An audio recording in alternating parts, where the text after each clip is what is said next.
नमस्कार दोस्तों, स्वागत है आपका आज की बेहद बड़ी और ज़रूरी खबरों में। लेकिन खबर में आगे बढ़ने से पहले अगर आपको भी लगता है कि बिहार चुनाव में भाजपा को लग सकता है बड़ा झटका, तो आप अभी इस वीडियो को लाइक कीजिए और इस लाल बटन को दबाकर चैनल को फ्री में सब्सक्राइब करके घंटी बजाइए और कमेंट में लिखें जय हिंद। रुक करते हैं पहले खबर की तरफ। राहुल का ट्वीट, मेक इन इंडिया की बात कर चीन से सामान मांगती है बीजेपी, झूठ नहीं बोलते आंकड़े। जी हां दोस्तों, भारत और चीन के बीच जारी सीमा पर तनाव से इतर अब चीनी निवेश को लेकर बहस छिड़ गई है। पिछले कुछ दिनों में देश में चीनी निवेश और चीनी कंपनियों के खिलाफ गुस्सा बढ़ा है। इसी बीच अब कांग्रेस नेता राहुल गांधी ने एक बार फिर इस मसले पर मोदी सरकार को घेरा है। राहुल गांधी ने ट्वीट कर लिखा है कि मोदी सरकार बात तो मेड इन इंडिया की करते हैं, लेकिन सारा सामान चीन से ही मंगाती है। राहुल गांधी ने इसी के साथ एक ग्राफ साझा किया जिसमें यूपीए और एनडीए सरकार की तुलना की गई है। इसमें चीन से आने वाले सामान की तुलना की गई है। राहुल के द्वारा साझा किए गए चार्ट में पूर्व प्रधानमंत्री मनमोहन सिंह और मौजूदा प्रधानमंत्री नरेंद्र मोदी की तस्वीर लगी हुई है। राहुल द्वारा साझा चार्ट के मुताबिक यूपीए कार्यकाल में अधिकतम 14% तक ही चीन से सामान मंगाया गया था, जबकि मोदी सरकार के कार्यकाल में ये 18% तक गया और बढ़ता ही गया। राहुल ने लिखा कि आंकड़े झूठ नहीं बोलते हैं।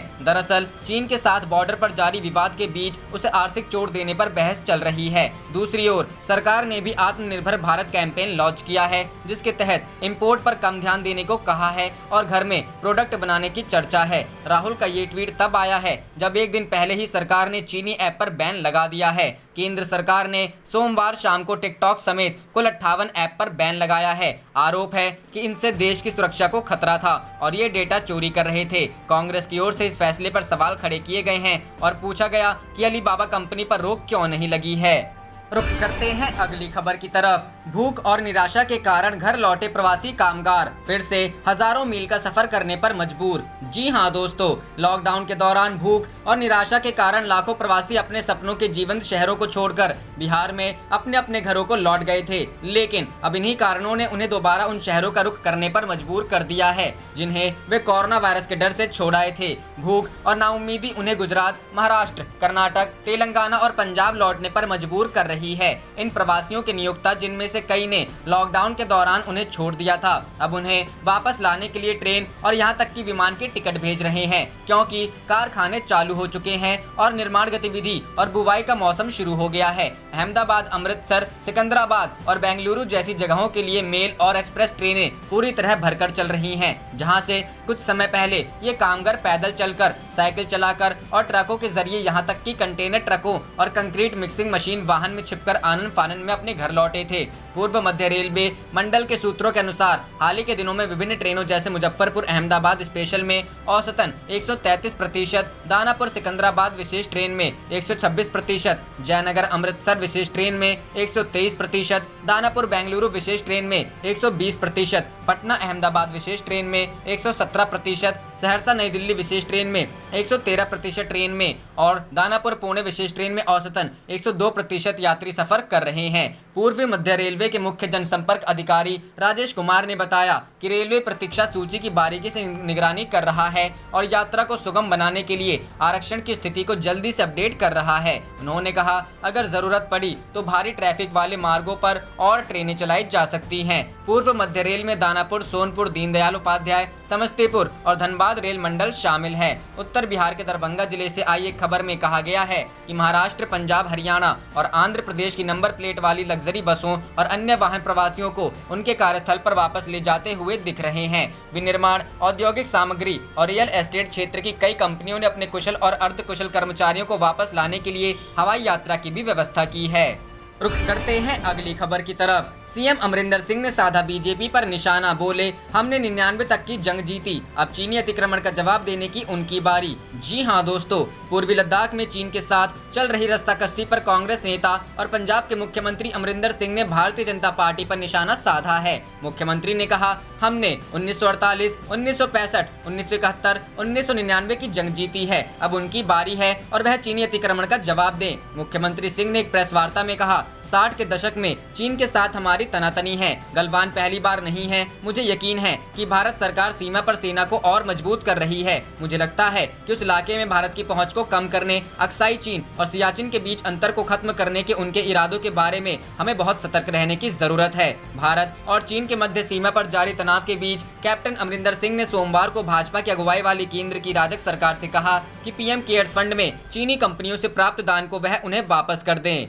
रुख करते हैं अगली खबर की तरफ। बिहार विधानसभा चुनाव, आरजेडी के साथ मिलकर 12 सीटों पर मैदान में उतरेगा जेएमएम। जी हां दोस्तों, झारखंड में सत्तारूढ़ झारखंड मुक्ति मोर्चा ने आगामी बिहार विधानसभा चुनाव में राष्ट्रीय जनता दल के साथ मिलकर 12 सीटों पर चुनाव लड़ने की घोषणा की। झामुमो के महासचिव एवं प्रवक्ता सुप्रियो भट्टाचार्य ने सोमवार को आयोजित संवाददाता सम्मेलन में घोषणा की कि झारखंड मुक्ति मोर्चा आगामी बिहार विधानसभा चुनावों में 12 सीटों पर अपने उम्मीदवार उतारेगी और यह चुनाव उनकी पार्टी राजद गठबंधन के साथ मिलकर लड़ेगी। एक सवाल के जवाब में भट्टाचार्य ने बताया कि झामुमो राजद और उसके सहयोगियों से बिहार विधानसभा चुनावों में 12 सीटें मांगेगा और उसे उम्मीद है कि गठबंधन उनकी मांग का सम्मान करेगा, क्योंकि पिछले वर्ष झारखंड में हुए विधानसभा चुनाव में झामुमो ने गठबंधन के तहत राजद को 60 सीटें दी थी और इतना ही नहीं, साथ में सिर्फ एक सीट जीतने वाले राजद को मंत्रिमंडल में भी जगह दी गई। उन्होंने बताया कि राजद गठबंधन के साथ झामुमो की पहले से ही बातचीत चल रही है और इस सिलसिले को जल्दी ही और आगे बढ़ाया जाएगा। अपनी पसंद की विधानसभा सीटों का विवरण देते हुए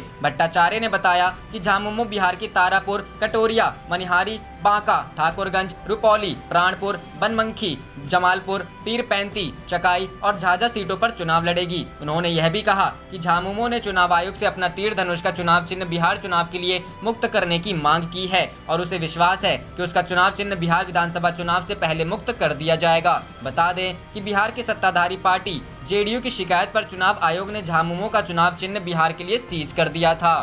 रुख करते हैं अगली खबर की तरफ। मध्य प्रदेश पॉलिटिक्स, मध्य प्रदेश में कहीं भारी न पड़ जाए भाजपा को अपनों की नाराजगी। जी हां दोस्तों, मध्य प्रदेश में सरकार गंवाने के बाद से ही बैकफुट पर चल रही कांग्रेस एक बार फिर मंत्रिमंडल विस्तार को लेकर राज्य की भाजपा सरकार के अस्थिर होने की भविष्यवाणी करने लगी है। मंत्री पद की दौड़ में शामिल कई वरिष्ठ भाजपा विधायकों की पेशबंदी तेज हो गई है और मौका न मिलने पर उनकी नाराजगी बढ़ सकती है। दूसरी तरफ उपचुनाव में टिकट के दावेदारों के भी विरोधी सुर सुनाई पड़ने लगे हैं। ऐसे में सरकार के स्थायित्व को लेकर जूझ रही भाजपा को अपनों की नाराजगी कहीं भारी न पड़ जाए। कांग्रेस सरकार के पूर्व मंत्री पीसी शर्मा ने सोमवार को दावा किया कि मंत्रिमंडल विस्तार को लेकर भाजपा में कलह बढ़ गई है। यह सही है कि मंत्री पद की दौड़ में शामिल कई विधायकों का दबाव बढ़ा है। इधर ज्योतिरादित्य सिंधिया के साथ कांग्रेस छोड़कर आने वालों को मौका देने का संकल्प भी भाजपा को निभाना है। दूसरी तरफ 2018 में भाजपा के टिकट पर विधानसभा चुनाव लड़ चुके कई दिग्गज नेता अपने हाथ से थाली खिसकती देख नाराज दिखने लगे हैं। उनकी नाराजगी जग जाहिर होने लगी है।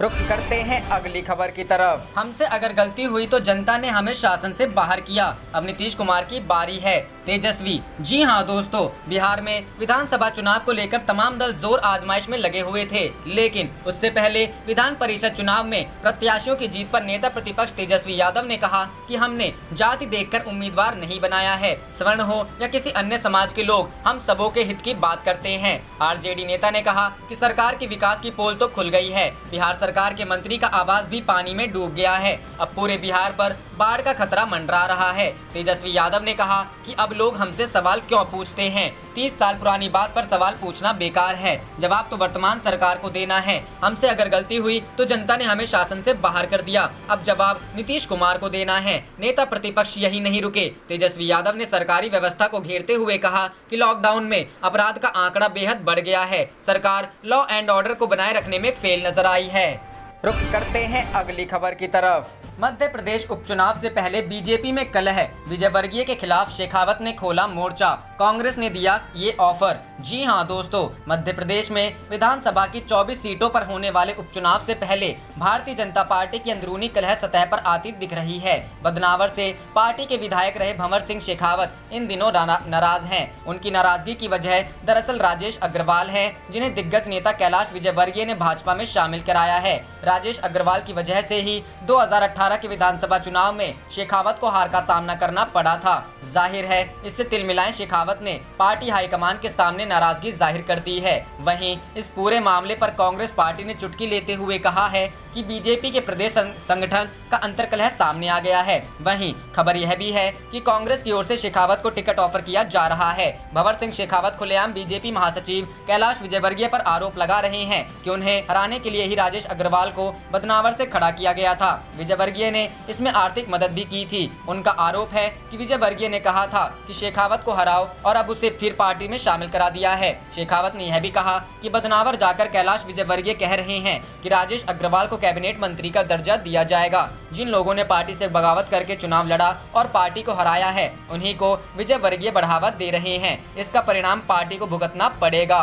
रुख करते हैं अगली खबर की तरफ। सोनिया गांधी ने मोदी सरकार पर साधा निशाना, बोली ईंधन की कीमतें बढ़ाकर जनता से जबरन वसूले 18 लाख करोड़। जी हां दोस्तों, कांग्रेस पेट्रोल डीजल की कीमतों को लेकर आज पूरे देश में प्रदर्शन कर रही है। इसी क्रम में कांग्रेस अंतरिम अध्यक्ष सोनिया गांधी ने पेट्रोल डीजल की बढ़ी कीमतों पर मोदी सरकार पर निशाना साधा है। उन्होंने कहा है कि पेट्रोल डीजल पर 12 बार एक्साइज ड्यूटी बढ़ाकर मोदी सरकार ने 18 लाख करोड़ रुपए अतिरिक्त वसूले हैं। समाचार एजेंसी ANI के मुताबिक सोनिया गांधी ने कहा कि पिछले 3 महीनों में मोदी सरकार ने 22 बार लगातार पेट्रोल डीजल की कीमत में बढ़ोतरी की है। 2014 के बाद मोदी सरकार ने जनता को कच्चे तेल की गिरती कीमतों का फायदा देने की जगह पेट्रोल डीजल पर 12 बार एक्साइज ड्यूटी बढ़ाकर 18 लाख करोड़ रुपए की अतिरिक्त वसूली की है। सोनिया गांधी ने आगे कहा कि सरकार की जिम्मेदारी ये है कि वो मुश्किल समय में देशवासियों का सहारा बने, ना कि उनकी मुसीबत का फायदा उठाकर मुनाफाखोरी करे। ईंधन की अन्यायपूर्ण बढ़ोतरी ने सरकार द्वारा देशवासियों से जबरन वसूली का एक नया उदाहरण पेश किया है। यह न केवल अन्यायपूर्ण है बल्कि संवेदनहीन भी है। मिली जानकारी के मुताबिक सोनिया गांधी का कहना है कि मैं मोदी सरकार से यह मांग करती हूं कि कोरोना महामारी के संकट में पेट्रोल डीजल की बढ़ाई गई कीमतें फौरन वापस ली जानी चाहिए। एक्साइज ड्यूटी को भी वापस लिया जाए। बता दें कि आज दिल्ली और अन्य बड़े शहरों में पेट्रोल डीजल की कीमतें 80 रुपए प्रति लीटर को भी पार कर गई है। लॉकडाउन के बाद मोदी सरकार ने 22 बार पेट्रोल डीजल के दामों में बढ़ोतरी की है। रुख करते हैं अगली खबर की तरफ। मोदी है तो मुमकिन है, इसलिए डीजल से अधिक पेट्रोल के दाम। GMM। जी हां दोस्तों, पेट्रोल और डीजल की कीमतों में बेतहाशा वृद्धि के खिलाफ एक तरफ जहां झारखंड में कांग्रेस ने अपने रणनीति के तहत प्रदर्शन को चरणबद्ध तरीके से शुरू कर दिया है, तो वहीं दूसरी तरफ विपक्ष राज्य सरकार द्वारा तेल में लगाए गए वैट को लेकर सरकार पर पलटवार करने की कोशिश कर रही है। मामले पर JMM प्रवक्ता मनोज पांडे ने कहा कि जो परिस्थितियां हैं और जो परेशानियां राज्य झेल रहा है, उनकी वजह से यह मामूली वैट लगाया गया है, क्योंकि केंद्र सरकार के पास राज्य सरकार का 72,000 करोड़ रुपए बकाया है और राज्य में राजस्व प्राप्ति का स्रोत भी काफी सीमित है, इसीलिए मामूली सी बढ़ोतरी की गई। इसके साथ ही केंद्र सरकार ने मनोज पांडे ने सीधा सवाल किया है कि जब क्रूड ऑयल की कीमत अपने निचले पायदान पर है, तो ऐसे में इनकी कीमत बढ़ाने का कोई औचित्य नहीं है। वहीं इस मसले पर JMM प्रवक्ता मनोज पांडे ने प्रधानमंत्री नरेंद्र मोदी पर कटाक्ष करते हुए कहा कि मोदी है तो मुमकिन है, इसीलिए आज डीजल की कीमत पेट्रोल से ज्यादा हो रही है। बता दें कि लगातार पेट्रोल और डीजल के बढ़ते दामों को लेकर विपक्षी दल लगातार केंद्र सरकार पर हमलावर है।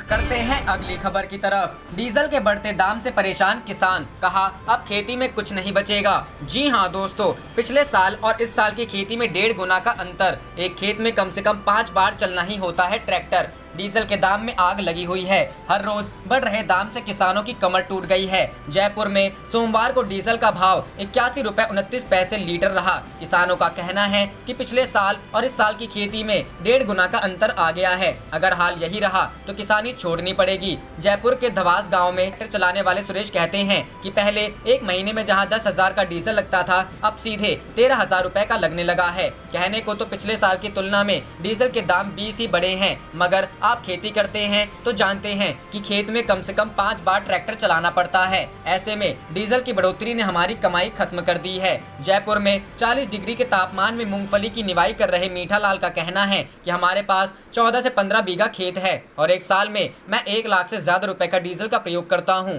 लेकिन हाल ही के दिनों में जिस तरह से डीजल के दाम बढ़े हैं, उससे खेती में होने वाला छोटा मुनाफा भी डीजल के बढ़े हुए दामों की भेंट चढ़ जाएगा।